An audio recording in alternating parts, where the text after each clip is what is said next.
आज बात करते हैं एक ऐतिहासिक गुरुद्वारे की। इस गुरुद्वारे का नाम है पौंटा साहिब। ये है तो हिमाचल में, लेकिन बिल्कुल हिमाचल और उत्तराखंड की सीमा पर है, यानी कि देहरादून से भी बिल्कुल पास ही है। यहाँ पर यमुना रिवर बहती है बिल्कुल गुरुद्वारे के पीछे से। ये गुरुद्वारा इसलिए भी बहुत फेमस है क्योंकि गुरु गोबिंद सिंह जी यहाँ 4 साल रहे थे। शायद उनके पैर यहाँ पड़े थे सबसे पहले, तो इसका नाम पौंटा साहिब रखा गया। ऐसा भी कहा जाता है कि शायद वो जमुना में नहा रहे थे, उनके पैर की कोई ज्वेलरी पानी में चली गई थी, शायद उसके नाम से भी पौंटा साहिब रखा गया है। लेकिन इस गुरुद्वारे की खासियत आप सुनेंगे तो दंग रह जाएंगे। जो लोग इसको जानते हैं उनको अच्छा लगेगा, जो लोग नहीं जानते हैं उनको सुन के बहुत हैरत होगी।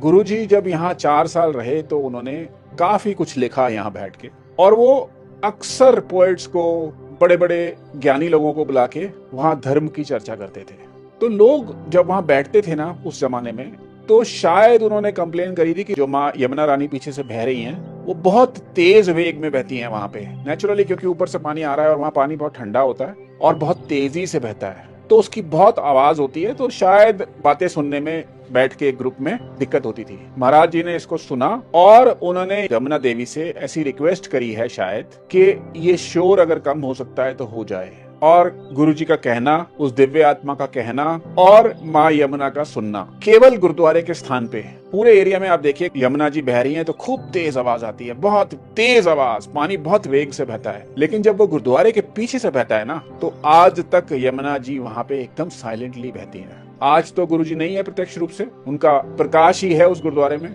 लेकिन यमुना जी आज भी उस वचन को निभा रही हैं जो उन्होंने गुरुओं को दिया था शायद, और बिल्कुल साइलेंट तरीके से वहां से बहती हैं। आप रात में कभी जाइए उस गुरुद्वारे में, क्योंकि दिन में तो वैसे भी बहुत शोर होता है, आबादियां बढ़ गई हैं। आप रात में उस गुरुद्वारे में खड़े होइए जहां से यमुना जी नीचे दिखती हैं, और देखिए कितनी शांति से यमुना जी बह रही हैं। आपको समझ में आ जाएगा कि यहाँ विशेष कृपा है गुरुओं की और यमुना जी की, ताकि भक्त लोग शांति से यहाँ पाठ कर सके। ऐसी महानता है पौंटा साहिब गुरुद्वारे की।